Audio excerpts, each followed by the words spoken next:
Tendencias de nuestro tiempo. Programa que es traído a usted en este mismo horario todos los lunes, miércoles y viernes por el pastor Natividad Ramos. Puede escribirnos a radioadoración@hotmail.com o envíenos un texto al 704-634-6706. Escuche Tendencias de nuestro tiempo.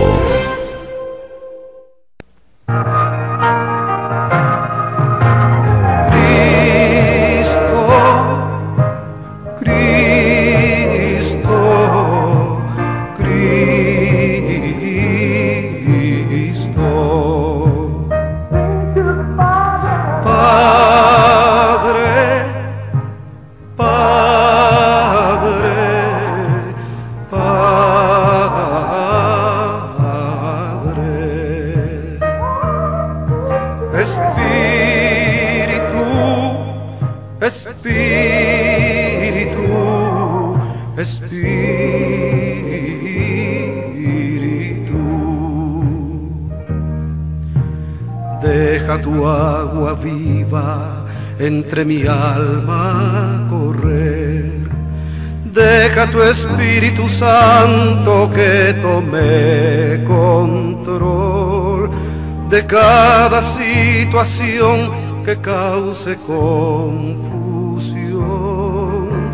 Todas mis aflicciones yo entrego a ti.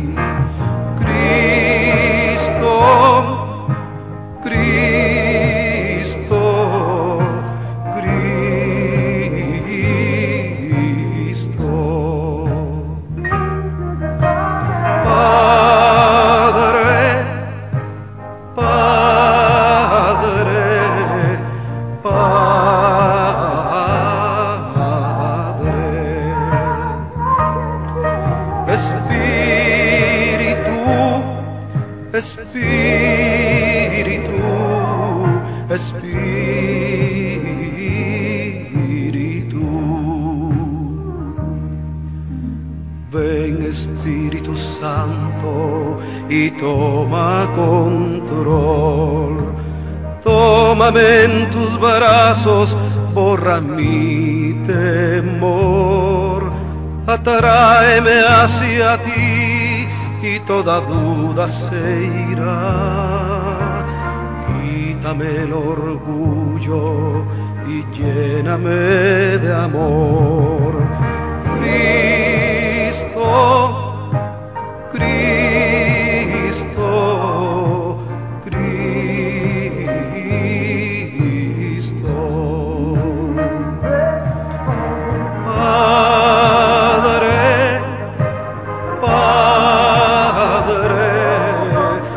Muy buenos días, amada iglesia, amigo, usted que nos está sintonizando a través de esta programación. El día de hoy les saludamos y quisiéramos una vez más darle las gracias por estar en sintonía de este programa Tendencias de nuestro tiempo, que es llevado todos los lunes, miércoles y viernes a esta misma hora.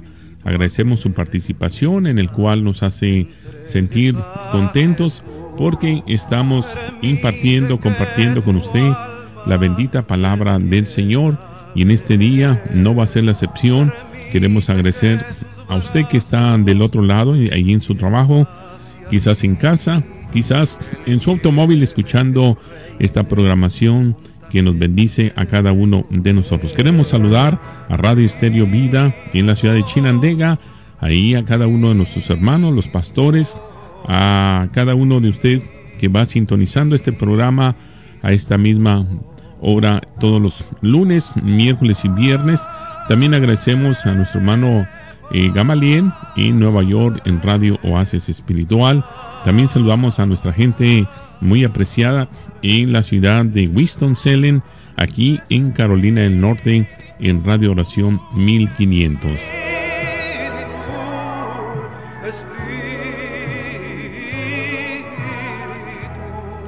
Bueno, y en este día también queremos agradecer al pastor Natividad Ramos, que ya se encuentra listo para poder expresar la bendita palabra del Señor, en cual estará comenzando un nuevo tema el día de hoy, y yo sé que será de grande bendición para cada uno de nuestras vidas.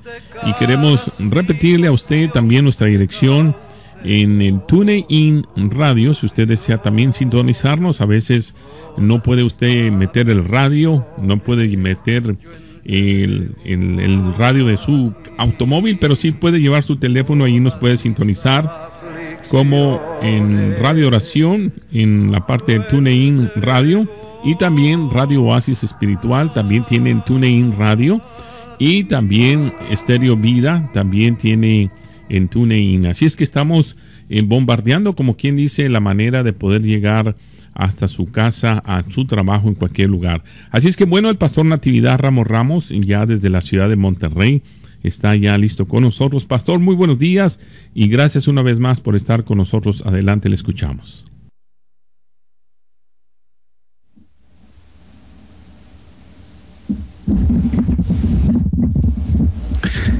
Muy buenos días, estimados hermanos, hermano Isaí, hermano Gamaliel.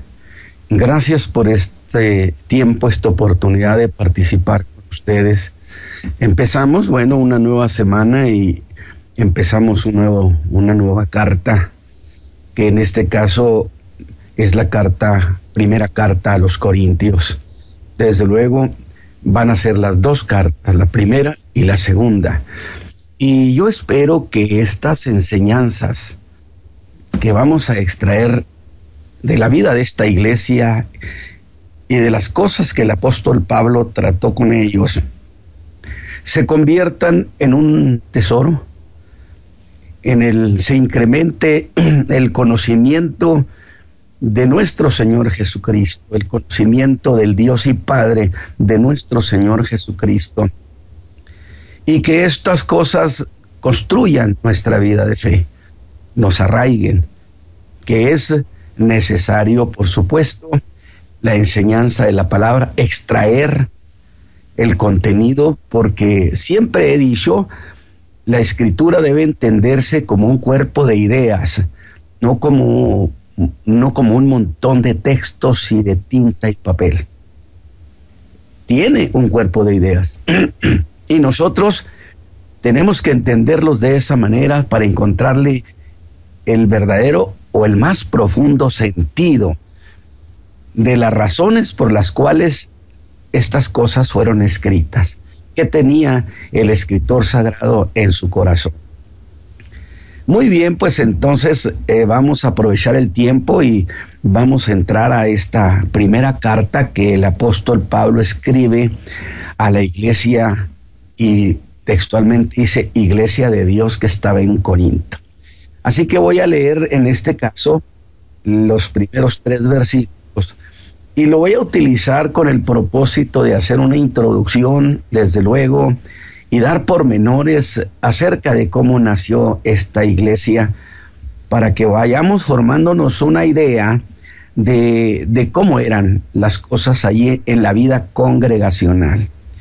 Y dice el apóstol en el capítulo 1, versículos 1 al 3, Pablo, llamado a ser apóstol de Jesucristo, por la voluntad de Dios, y Sóstenes el hermano, a la iglesia de Dios que está en Corinto, santificados en Cristo Jesús, llamados santos, y a todos los que invocan el nombre de nuestro Señor Jesucristo en cualquier lugar, Señor de ellos y nuestro.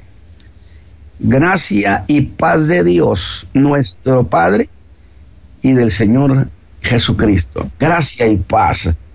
La palabra tan repetida por los apóstoles. Pedro usa esa introducción también. Muy bien, mis hermanos, pues entonces pongamos nuestra atención, nuestro corazón, y con mucha expectación vamos a tratar de ver esta iglesia junto con el apóstol Pablo, porque yo creo que vamos a tomar lecciones muy valederas.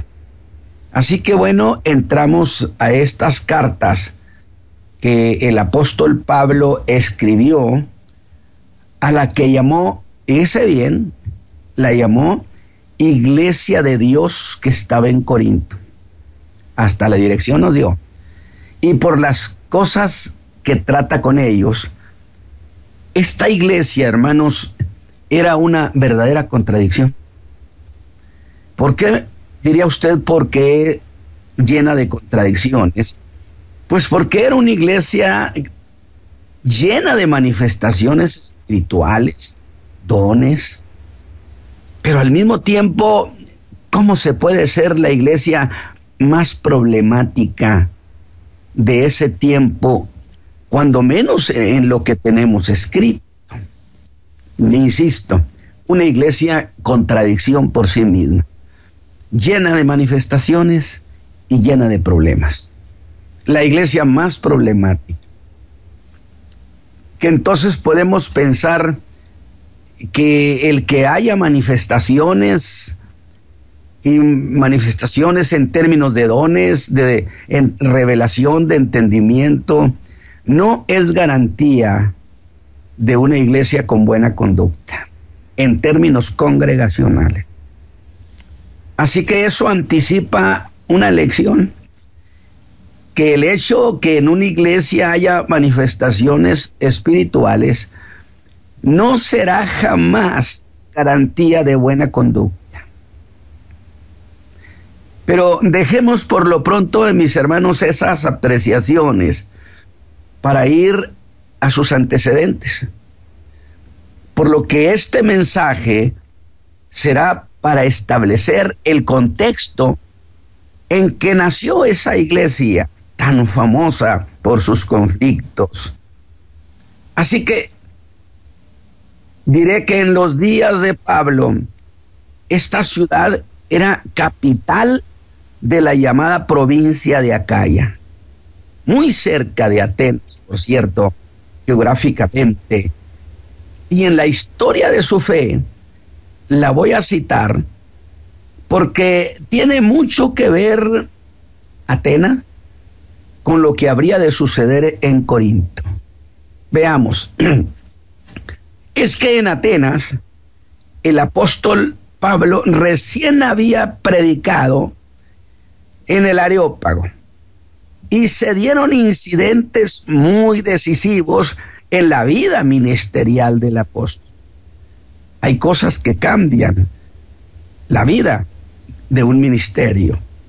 Allí disertó el apóstol sobre la fe de Jesucristo y lo hizo, fíjese dónde, en el llamado Areópago, que era algo así como la Suprema Corte de Justicia. Allí se reunían las autoridades de la ciudad y los principales para hacer juicio de algunas cosas y dictar sentencias. Y precisamente a ese lugar, el Areópago, fue llevado el apóstol Pablo. Ahora, según los atenienses, le dijeron que para oírlo, querían oír qué nueva doctrina era la que enseñaba. Pero la verdad, mis hermanos, es que lo llevaban en carácter de indiciado para someterlo a un juicio que pudo derivar en su ejecución. ¿Qué le parece? De allí que Lucas diga, tomándole, le trajeron al Areópago.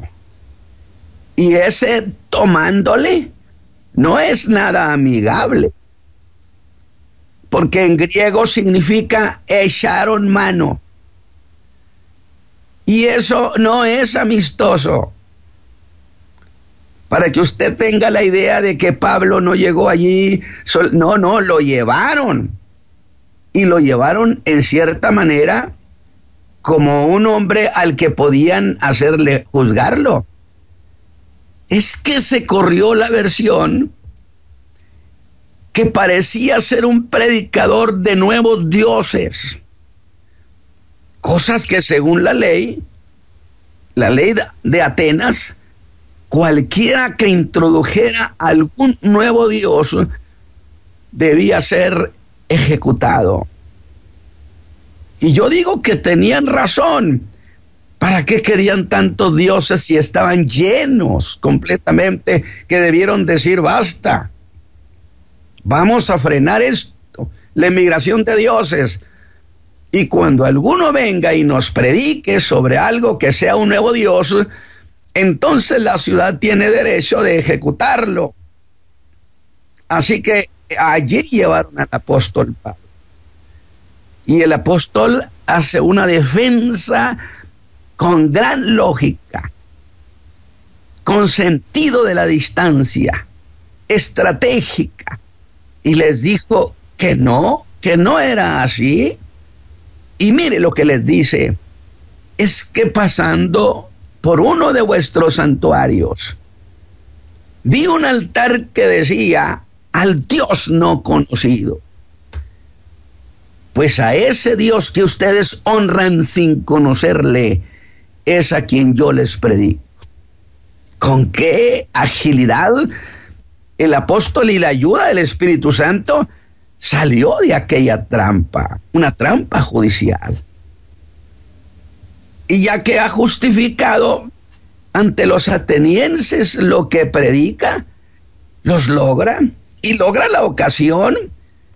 Y allí en la capital del saber dio el apóstol su más elocuente sermón sobre la fe, su más elocuente discurso sobre la fe cristiana.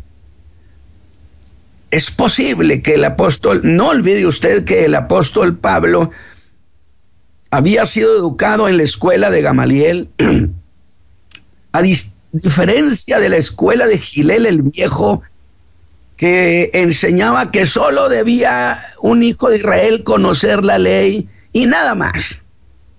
Mientras que Gamaliel afirmaba que habría de ser un profundo conocedor de la ley de Dios, pero además debía conocer lo que pensaba el mundo no creyente, el mundo pagano. Y Pablo era un conocedor de estas corrientes. Y es posible que pensara que los sofisticados atenienses entenderían su evangelio, pero se llevó una gran sorpresa.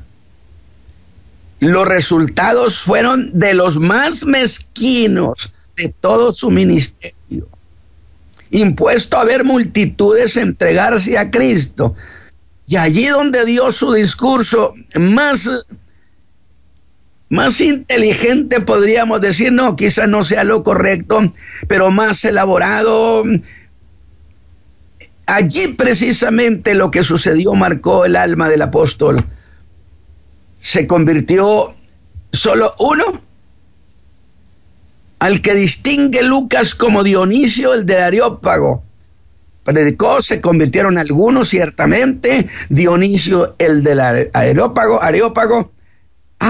y una mujer llamada Dámaris, y otros, de tal manera que nunca pensamos en la iglesia del Señor que estaba en Atenas.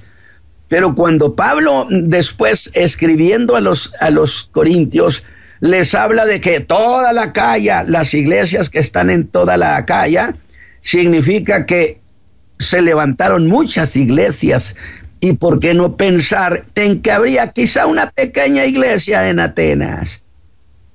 Pero así de austero es el informe que Lucas nos da en el libro de los Hechos acerca de los resultados que hubo allí. Y eso debió dolerle al apóstol. Y cargando esa experiencia de pocos resultados en su alma, se dirige a la ciudad de Corinto y toma una decisión irrevocable. Y hago énfasis que como resultado de su experiencia en Atenas, y sin quitarle al apóstol Pablo las emociones que habrían de chocar en su alma por esos resultados, tomó una decisión que sin duda fue producto de haber puesto en balanza toda su experiencia que tenía hasta allí en el campo misionero, del aval que Dios le había dado con milagros y maravillas. Él conocía la demostración del poder de Dios y debió pensar, cuando menos eso lo digo yo, o pudo haber pensado, ¿qué habría pasado en Atenas si en vez de sabiduría hubieran sido testigos del poder de Dios? Ahora, yo no estoy diciendo que Pablo condenaba la sabiduría de los hombres. Claro que no, porque los hombres somos creados a imagen de Dios y tenemos capacidad pensante, y el hombre puede llegar a pensar y hablar con elocuencia. Eso no es impropio. Pero enfocado estrictamente a su trabajo de llevar las almas a Cristo, decide dejar toda esa elocuencia y llegar a ser como el predicador que no la tenía, aunque sí la tenía. Pero nunca más volvería a echar mano de ella como lo hizo en Atenas. Y solo para ilustrar, mis hermanos, dije una ocasión, solo para ilustrar, no lo dice así la Escritura, por supuesto, como se lo voy a decir, que mientras iba a Corinto, decía yo, en una de esas laderas que dan al mar de Corinto, tomó toda su elocuencia, le da un puntapié y la arroja al mar diciendo, no más sermones de esa naturaleza, no más sermones elocuentes. Y es cuando le haría una pregunta. Y si es así, ¿cómo piensas convencer a los gentiles de la verdad gloriosa de este evangelio? Yo creo que el apóstol me miraría y confiado me diría que ¿cómo? Con demostración del poder de Dios, mi hermano, con demostración del poder de Dios. Porque en realidad tenemos que reconocer que la Escritura enseña que los milagros y las maravillas que acompañaron a los grandes predicadores de ese tiempo, los evangelistas, no eran por tener un culto de milagros, ni era por tener un culto de sanidades. Era precisamente porque ellos anunciaban fundamentalmente la salvación, y los milagros confirmaban de parte de Dios que lo que ese predicador decía era la verdad, demostración del poder de Dios. Pero justo en esto debo hacer una precisión por aquellos que no se esfuerzan en predicar al Señor Jesús lo mejor que puedan. Escúcheme bien. Aquellos que no se esfuerzan en predicar al Señor Jesús lo mejor que puedan, se escudan con la frase, no, mi hermano, solo poder de Dios, ignorando que el caso de Pablo era una excepción. Porque cuando Dios prohibió o descalificó hablar con grandeza, ¿cuándo? ¿Cuándo descalificó hablar con elegancia? No había una tribu de Israel que decía dichos hermosos, que era como gacela suelta. Alabado sea Dios, el Dios del cielo y el Señor Jesucristo. Es digno de que podamos expresar su verdad de la mejor manera posible. ¿No dice la Escritura, acaso, que la palabra dicha como conviene es como manzana de oro con figuras de plata? Estoy diciendo esto porque yo no estoy sentando el antecedente al citar a Pablo. Yo no estoy diciendo que usted predique como salga. No. Está hablando de su majestad el rey. Y hable su mensaje con grandeza, lo mejor que usted pueda. O aún más. Después de Pablo, escúcheme bien, habría de llegar a esta iglesia de Atenas un predicador llamado Apolos. Dice que este hombre era varón elocuente y poderoso en las escrituras. Es decir, se pueden las dos cosas. Elocuencia y poder de Dios no son contradictorios. ¿O qué? ¿No se podrán las dos cosas? ¿Por qué sacrificó una por la otra? Pero eso tampoco descalifica al apóstol Pablo, quien llegó a Corinto y deliberadamente quiso atenerse solo a la demostración del poder de Dios. Precioso. Y haré énfasis en que en esa demostración del poder de Dios en Pablo no era una mera hipótesis, sino una operación formal. Y Dios lo avaló en su decisión.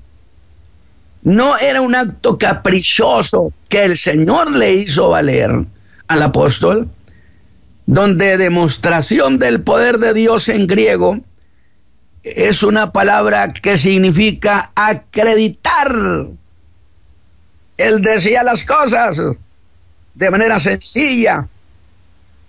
Le dolía todavía la historia del Areópago, y Dios lo acreditaba al apóstol Pablo allí en Corinto, haciendo valer lo que él decía, enviando manifestaciones del Espíritu de Dios, con actos de poder y milagros. Y cuando eso sucedía, los corazones de las gentes eran convencidos para la salvación.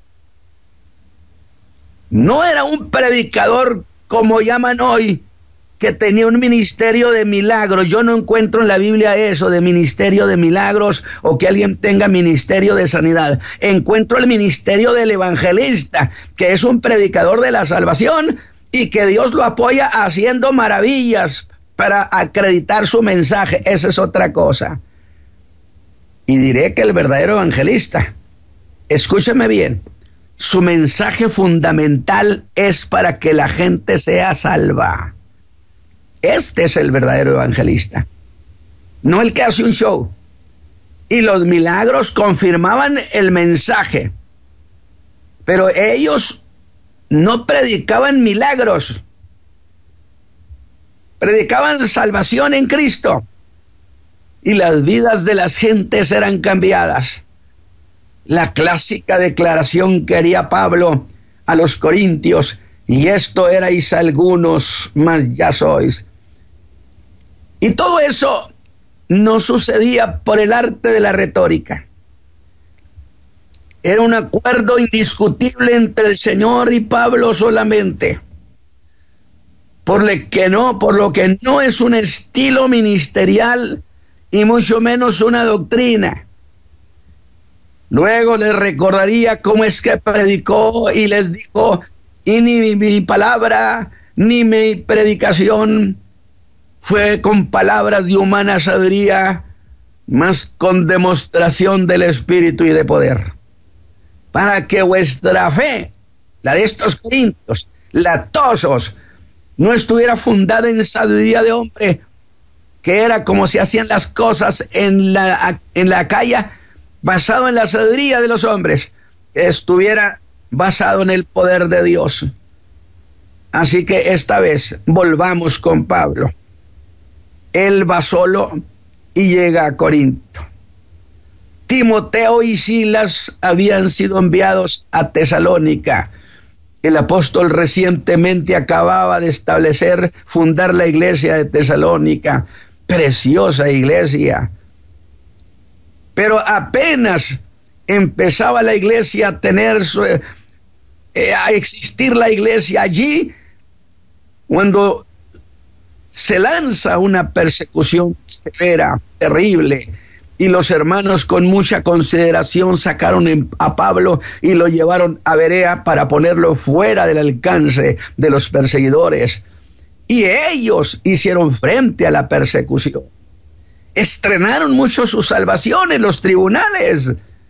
Preciosa iglesia. Y entonces Pablo estaba muy preocupados por ellos. Apenas habían nacido los hermanos de Tesalónica a la fe en Cristo y estrenaron su salvación siendo perseguidos. Y luego se da una muy severa persecución. Así que, no pudiendo esperar más, dijo Pablo, envía a Timoteo. Quería saber de sus hijos en la fe allá en Tesalónica. ¿Qué pasaba con ellos?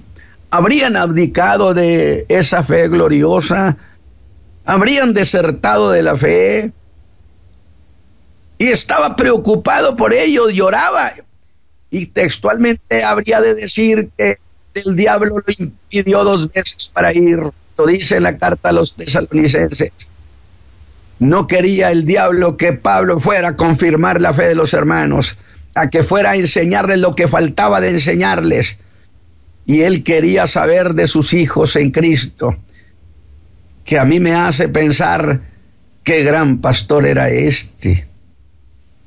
Envía a Timoteo, a un muchacho que era miedoso, jovencito, como quien es enviado a un campo de batalla a levantar el parte de guerra. ¿Cuántos caídos? ¿Cuántos sobrevivientes? Y Pablo está solo en Corinto. Pero no quiero perder el gozo de oír el parte de guerra que Timoteo le trajo. Diría, fíjese bien Timoteo, algo así como esto: hermano Pablo, no hay ningún caído, alabado sea Dios. Sobrevivieron con lo poco que sabían de la fe. Por cierto, una cosa el apóstol alcanzó a enseñarles y meter muy profundo en su alma a los recién convertidos de Tesalónica, a esa iglesia que apenas empezaba. Les metió hasta dentro del alma que Jesús venía por la iglesia. Yo no sé por qué ahora, bueno, sí sé por qué han abandonado el mensaje contemporáneo donde ya no se hable del arrebatamiento, pero Cristo viene, hermanos, por la iglesia. Y los hermanos de Tesalónica tomaron eso con todo su corazón. Y escúcheme bien lo que le voy a decir. Fue esa esperanza gloriosa de que Cristo vendría por ellos que los hizo soportar la persecución. Y dicen escritores antiguos que los hermanos de Tesalónica, en medio de la persecución, sintiendo la persecución sobre ellos, todos los días levantaban sus ojos al cielo para ver si ese día venía su Señor. Y un pueblo que tiene esa esperanza gloriosa, la iglesia que tiene viva en su corazón que Cristo viene por ellos, es una iglesia muy vigorosa. Es una iglesia que no se desinteresa, que no es apática. Ellos levantaban sus ojos al cielo pensando, ¿vendrá este día el Señor por nosotros? Así que la noticia que le trae a Pablo a Corinto es una noticia que llenó su corazón. Algo así como, hermano Pablo, todos están de pie. Pero no solo eso, hermano, no solo están de pie. ¿Sabe qué han hecho? Han llenado del evangelio a toda Macedonia, a la tierra de Alejandro el Grande. La han llenado de la palabra. Dígame usted si estos cristianos andaban acobardados. De ninguna manera. Era el gozo que les producía. Trabajemos, porque el Señor Jesús viene por nosotros. Pablo, antes de saber eso, se encuentra solo. La soledad muerde su alma en Corinto. Y por primera vez llegó a sentirse en desventaja. Estoy dando los pormenores de cómo nació esa iglesia, mis queridos hermanos. Ya con tiempo entraremos en materia. Y precisamente por primera vez yo veo a un Pablo cuyo ánimo se desploma. y además su condición física era endeble. ¿Y qué puede lograr un hombre así? La verdad es que no puede lograr nada. Les diría después a los corintios que cuando estuvo con ellos tenía mucho temor y temblor y no tenía dinero, no tenía recursos, no estaba financiado por nadie.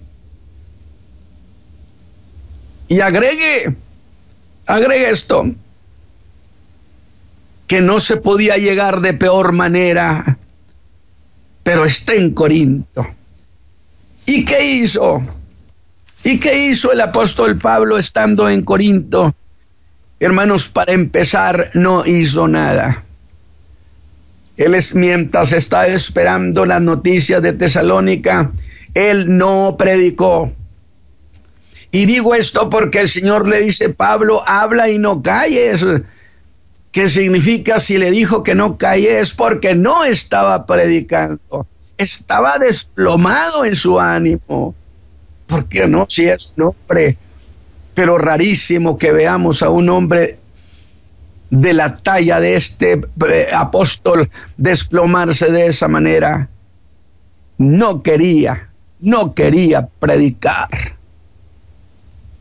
¿Acaso habló con ese fervor a los que nos tiene impuestos el apóstol? No lo hizo. Guardó silencio.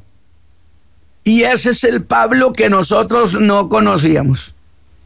Parecía otro. Y usted dirá, hermano Ramos, ¿y dónde dice que no predicó? Insisto, es que en medio de todos esos temores, una noche el Señor Jesús habló con él. Qué solidario es el Señor Jesús con nosotros. Que yo lo ilustré y decía, todo mundo lo había abandonado, estaba solo, pero una noche el Señor fue con él. Y él diría, con eso me basta, con que él esté conmigo, porque Cristo es mayoría. Habló con él. Y yo digo, ¿cómo necesitamos que el Señor muchas veces hable con nosotros y nos aclare las cosas? Que hable a nuestras vidas de predicadores y les dice dos cosas. Pablo, no temas. Y si le dijo eso de que no tuviera temor, es porque tenía miedo. Y la otra cosa que le dijo, habla y no calles. ¿Por qué no has predicado, Pablo? ¿Por qué no has predicado? Pues si no fuera así, ¿para qué decirle eso? Le dice, ¿por qué no debe temer? Y le dice, ¿por qué no se debe callar? Y le da una buena razón poderosa que nosotros tenemos a nuestro favor, porque yo estoy contigo, Pablo. Dices que estás solo, que nadie está contigo, y yo que soy. Pablo, yo sí estoy contigo. Ministro a su alma y te doy mi más alta seguridad que nadie te podrá hacer daño. Y eso de que nadie te podrá hacer daño deja ver que quisieron o que habrían de querer hacerle mal a su persona, a su integridad. Nadie te podrá hacer daño, sino para que el Señor le iba a hacer esa aclaración. Y eso nos está dando la idea de lo que estaba pasando. Eso de que nadie te podrá hacer daño deja ver que sí había esa intención, pero le da un motivo más, el motivo más glorioso. Pablo predica. Déjeme decirlo de esta manera. Pablo, ¿qué viste en la ciudad? ¿Saliste alguna noche, las noches? Y él diría, Señor, solamente vi borrachos, ladrones, pervertidos, homosexuales, gente mala de la peor calaña, Señor, basura. Los vi tirados allí en la ciudad, en las calles. Eso es lo que viste, Pablo, y eso es lo que vi, mi Señor. Pues mira, Pablo, en medio de ese tiradero, allí tengo pueblo. Allí está mi pueblo. ¿No dice la Escritura que Él nos conoció desde la misma eternidad? Y Dios desde la eternidad había visto al pueblo que tenía en la ciudad de Corinto. Y por eso mandó a Pablo: anúnciales. Y aquellos que yo conozco desde la eternidad se pondrán de pie y se formará mi iglesia. Qué detalle tan precioso. Tengo mucho pueblo en esta ciudad. Había visto solamente gentes deambulando por la ciudad y podía preguntar: pero ¿cómo, Señor, es que entre esta clase de gente tan pervertida tienes pueblo? Y el Señor le diría: sí, Pablo, sí, entre esa gente, ¿cuántos de los que me están oyendo posiblemente se consideren escoria social? Pero muchos de ustedes son pueblo de Dios. Y los que son pueblo de Dios, abran sus oídos, levanten sus cabezas, la salvación ha llegado. Sí, Pablo, entre esta gente está mi pueblo. Y entonces, ¿qué falta? Solo falta que tú les prediques. Y aquí en Corinto, que era la ciudad del pecado, lugar de llegada de los mares, estratégica para el comercio mundial, como cosmopolita, zona de libertinaje. Tanto así que la palabra corintianizar llegó a ser sinónimo de lujuria. Aquí tienes pueblo, Señor. Pero ¿ves lo que yo veo? Solo veo prostitutas, ladrones, borrachos, estafadores, homosexuales. Y voltea a ver al Señor. Lo estoy ilustrando solamente a ver qué efecto han causado sus palabras. Y el Señor insistiría y le diciendo: sí, Pablo, yo los conozco, yo los estoy viendo. Pues entre ellos está mi pueblo. Allí tengo pueblo. Es cierto que están llenos de pecado, Pablo, pero yo los justifiqué. Yo los lavaré con mi sangre. Los haré hijos de Dios. Los santificaré y pondré en ellos mi espíritu. Por eso diría Pablo: y esto erais algunos, mas ya sois lavados, mas ya sois santificados en el nombre de Cristo Jesús. Y se anima su alma. Y empezó a predicar. Y pronto, apoyado con las maravillas y milagros, nació una preciosa iglesia. Allí, precisamente allí, donde no había más que maldad, allí estaban muchos de esos que habían sido anotados para salvación desde la misma eternidad. Porque en su presciencia, en su conocimiento anticipado, Dios nos conoció. Definitivamente para Dios no es una sorpresa que allí en Corinto hubiera gente que iba a ser su iglesia, que lo iba a recibir, que le iba a creer, que iba a levantarse un gran pueblo. Para Dios, para el Señor no era una sorpresa. Desde la eternidad los había conocido. Por eso siempre he dicho: nuestra salvación tiene rancio abolengo. Mi salvación hunde sus raíces en la eternidad. A mí el Señor me salvó hace 53 años. Sí, pero diseñó mi salvación en el tiempo eterno. Luego yo soy un viejo conocido de Dios. Y el Señor Jesús es mi Salvador desde la misma eternidad, mi Salvador eterno. No somos unos recién llegados. Él nos conoce desde la eternidad. Y yo sé que muchos de ustedes, mis hermanos, que están escuchando estas palabras, empiezan a alegrarse y gozarse al saber que son ustedes viejos conocidos de Dios, viejos conocidos de Dios. Donde estén viviendo, en Nueva York, en Carolina del Norte, en México, en Centroamérica, Suramérica, desde la eternidad Dios ya los tenía en su conocimiento, en su expediente. Por eso digo, se dio el lujo de escribir nuestro nombre en el libro de la vida, cuando que ni siquiera el mundo había sido creado. ¿O no dice que nos eligió en Cristo desde antes de la fundación del mundo? Así que qué preciosa operación salvadora habría de hacerse allí en la ciudad de Corinto. Habían sido notados para salvación. Eso les había dicho a aquella multitud. Y aclaro, yo no estoy ni hablando ni de Calvino ni de Arminio. Yo estoy hablando de esto que dice Pablo. Alabado sea Dios, para que usted no vaya a quererme ubicar dentro de un contexto. Yo estoy hablando de que Jesús le dijo, Pablo, aquí tengo mucho pueblo. ¿Y desde cuándo lo sabría el Señor? Recientemente. Lo sabía desde la misma eternidad.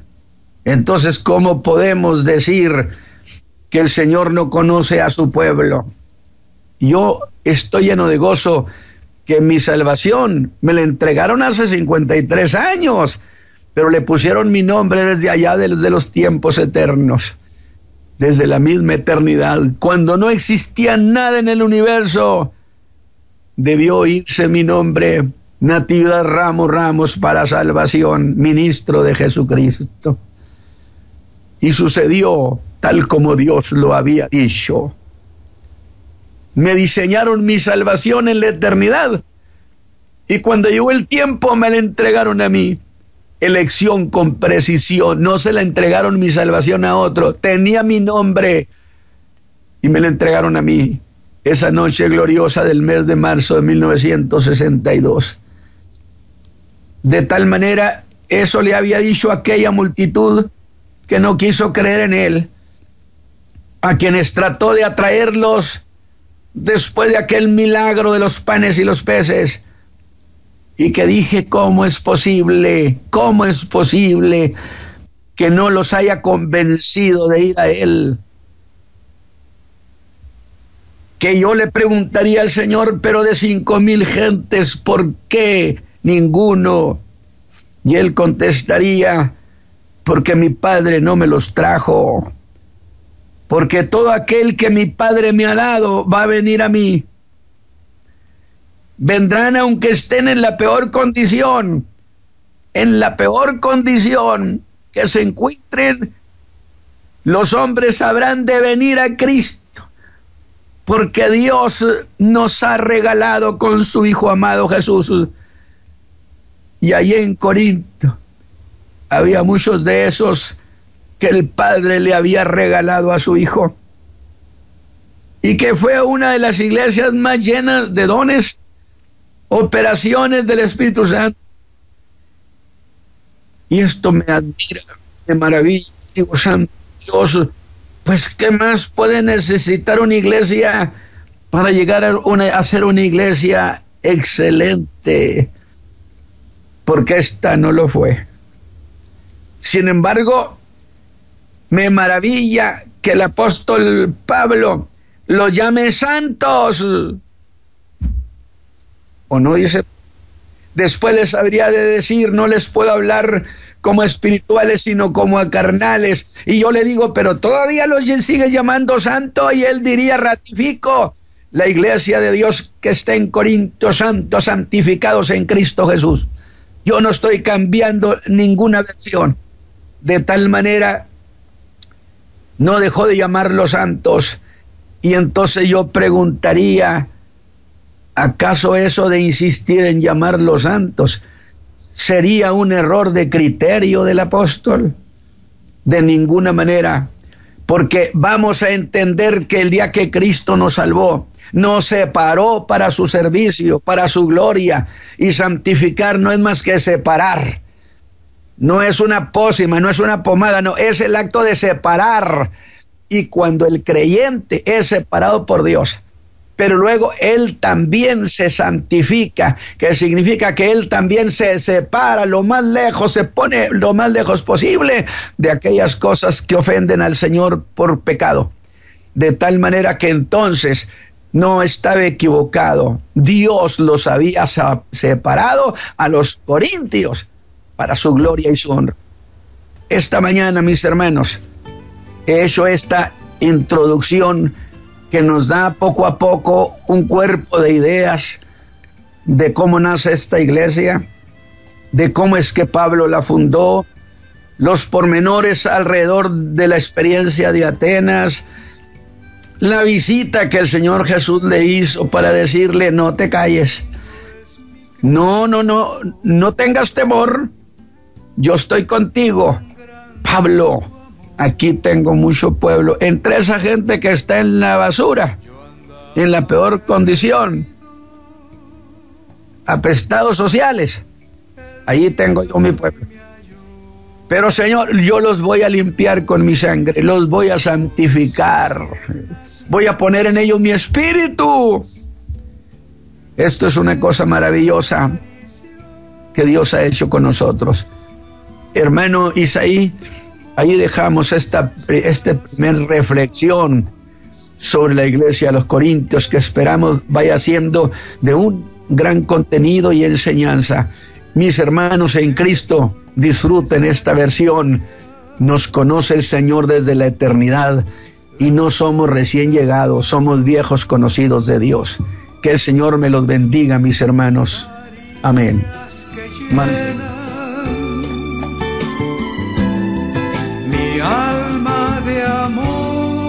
Gracias, pastor, una vez más en esta porción bíblica en el cual se nos ha manifestado que el poder de Dios, y también juntamente con el hombre que ha decidido ser íntegro ante el Señor y poder seguir predicando este precioso evangelio, no cabe duda que Dios respalda a aquellos que le aman en espíritu y en verdad. Queremos agradecer su fiel sintonía y agradeciendo a aquellos que saben que ya ha cambiado la hora en la ciudad, en México, en el país de México, han adelantado una hora más.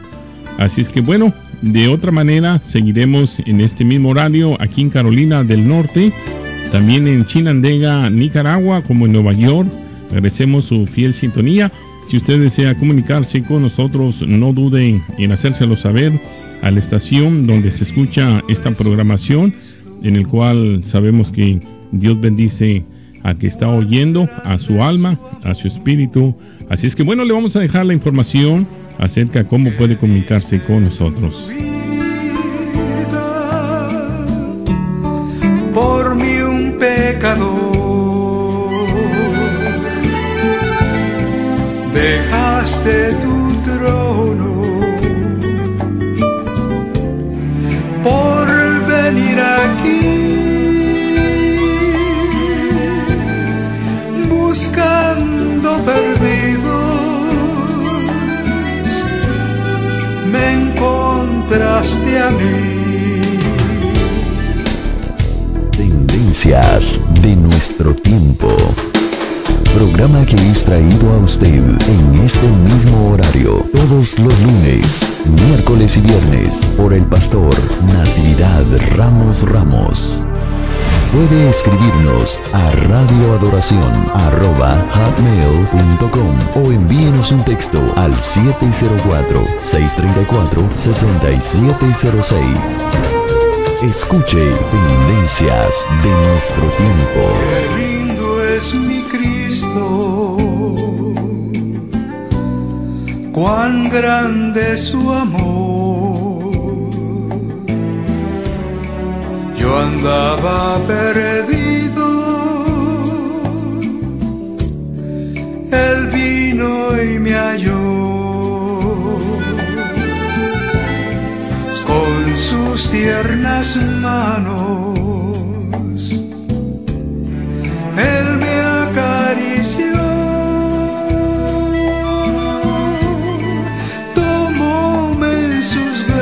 brazos y allí me arrulló. Tendencias de nuestro tiempo. Programa que es traído a usted en este mismo horario todos los lunes, miércoles y viernes por el pastor Natividad Ramos Ramos. Puede escribirnos a radioadoración@hotmail.com o envíenos un texto al 704-634-6706. Escuche Tendencias de nuestro tiempo. La del Salvador, caricias que llenan mi alma de amor. Su voz me asegura, conmigo Él está.